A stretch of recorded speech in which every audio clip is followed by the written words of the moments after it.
So what inspired Blackjack? It was a spate of recent stabbings that had been happening around where I lived, and this particular one was outside the Stratford Centre. It was this young Romanian guy that had been killed outside Burger King. And I wanted to make a painting about it for a long time, but it was really, I wasn't sure how to do it, like kind of nothing like too obvious, so it kind of suggests that that's what it is without it being really kind of graphic or too violent. Yeah. It's more... It's interesting because I think you read a lot of headlines, don't you, about like, you know, hoodies and this kind of expression of like masculine youth, but it's always written about in a really kind of judgmental, like tabloidy way. Almost like the guy looks like he's kissing that other guy's arm. Yeah, because it's about this like, you know, toxic relationship between teenage boys probably and young men, I think, and maybe something that you want to try and break away from, but you don't know kind of what you want yet, maybe because you're too young or you just haven't found that thing that kind of allows you to move away from it.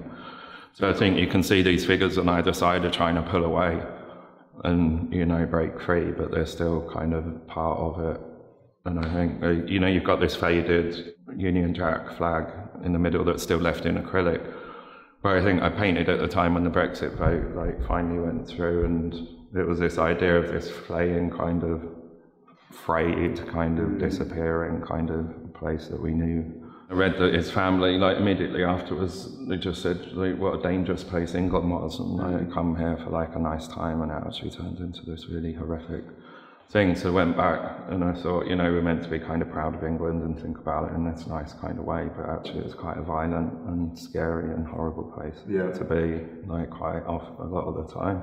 Got the really kind of fragile, almost like kind of feminine kind of flowers in the garden, which when you've got all the kind of the bones and the gore, it's this real, again, there's kind of two sides, I guess, these people, aren't there, that they're probably quite, in a lot of ways, vulnerable in a way that wouldn't really get explored. I became better from being a bad teenager, becoming a better older person, and I think people just need to be given that chance.